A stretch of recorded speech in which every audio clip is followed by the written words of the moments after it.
Common confusion होता है। Exempt supply, nil rated supply और नॉन जीएसटी सप्लाई, तीनों में जीएसटी चार्ज नहीं होता। लेकिन ध्यान रहे, तीनों सेम नहीं होते। बहुत लोग जीएसटी रिटर्न भरते वक्त यही गलती कर देते हैं, जिसकी वजह से नोटिसेस और मिसमैच की प्रॉब्लम आ सकती है। तो आज के इस वीडियो में हम समझेंगे एग्जेम्प्ट सप्लाई क्या होती है, निल रेटेड सप्लाई क्या होती है, नॉन जीएसटी सप्लाई क्या होती है, इन तीनों में एग्जैक्ट डिफरेंस क्या है और जीएसटी रिटर्न में इन्हें कैसे रिपोर्ट करना चाहिए। सबसे पहले समझते हैं एग्जेम्प्ट सप्लाई। एग्जेम्प्ट सप्लाई का मतलब जीएसटी लग सकता था, लेकिन गवर्नमेंट ने नोटिफिकेशन देकर उसको एग्जेम्प्ट कर दिया। मतलब सप्लाई जीएसटी के अंडर है, बट टैक्स नहीं लगेगा। Common examples: health care services, education services, agricultural services, residential house का रेंट एजर रेसिडेंस पर्पस के लिए दिया गया हो। अब इम्पोर्टेंट बात समझिए, इन सर्विसेज पर आप कस्टमर से जीएसटी चार्ज नहीं करते, लेकिन इसका एक इफेक्ट और होता है। आपको रिलेटेड परचेसेस का आईटीसी यानी इनपुट टैक्स क्रेडिट भी नहीं मिलेगा। और हाँ, ये सप्लाईज जीएसटी रिटर्न में रिपोर्ट करना भी जरूरी होता है, स्पेशली एग्जेम्प्ट सप्लाई सेक्शन में।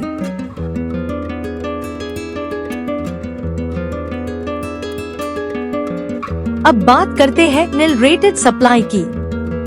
यहाँ गवर्नमेंट अलग से एग्जेम्पशन नहीं देती, बल्कि जीएसटी रेट शेड्यूल में ही टैक्स रेट 0% फिक्स्ड होता है। मतलब सप्लाई जीएसटी के अंडर तो आती है, लेकिन उस पे जीएसटी रेट 0 होता है। Common examples: milk, fresh vegetables, eggs, salt, unbranded food grains. सबसे इम्पोर्टेंट डिफरेंस याद रखिए, एग्जेम्प्ट सप्लाई में गवर्नमेंट नोटिफिकेशन के थ्रू एग्जेम्पशन देती है। निल रेटेड सप्लाई में जीएसटी रेट ही 0% होता है। और एक और इम्पोर्टेंट पॉइंट, यहाँ भी रिलेटेड परचेसेस पर इनपुट टैक्स क्रेडिट यानी आईटीसी अवेलेबल नहीं होता।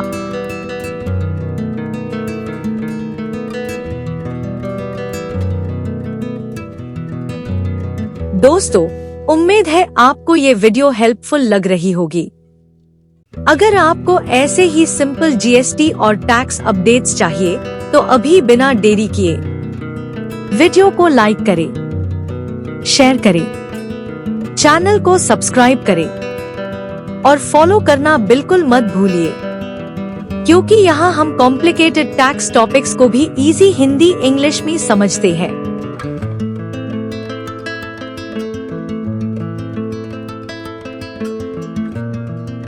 अब आता है सबसे अलग और important concept, non GST supply. Non GST supply का मतलब होता है कि इन सप्लाईज पर जीएसटी लॉ ही अप्लाई नहीं होता।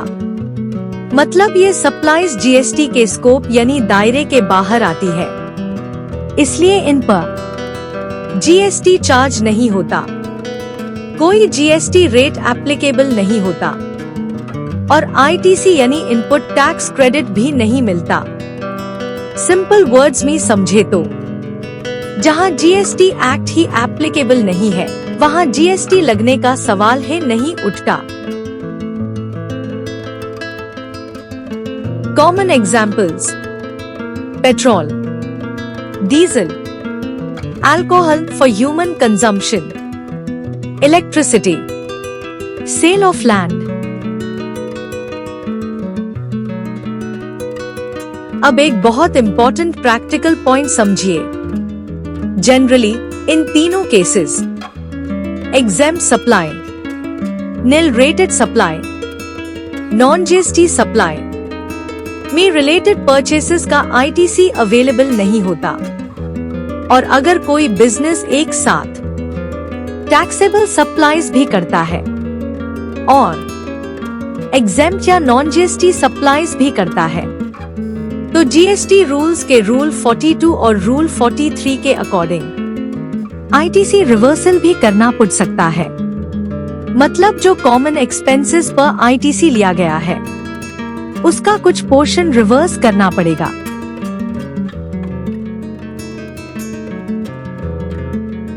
एक और इम्पोर्टेंट पॉइंट, जीरो रेटेड और निल रेटेड सेम नहीं होते। Zero rated mainly export, special economic zone cess supply के लिए होता है और उसमें आईटीसी रिफंड मिल सकता है।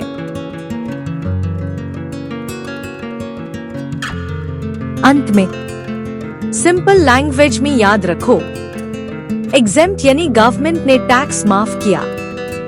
निल रेटेड मतलब रेट 0% फिक्स है। नॉन जीएसटी का सीधा हिसाब है, जीएसटी में आता ही नहीं। तो दोस्तों, अब कंफ्यूजन क्लियर हो गया होगा। अगर वीडियो यूजफुल लगा हो तो कृपया लाइक करें, कमेंट करें, शेयर करें और चैनल को सब्सक्राइब करना न भूलें। धन्यवाद।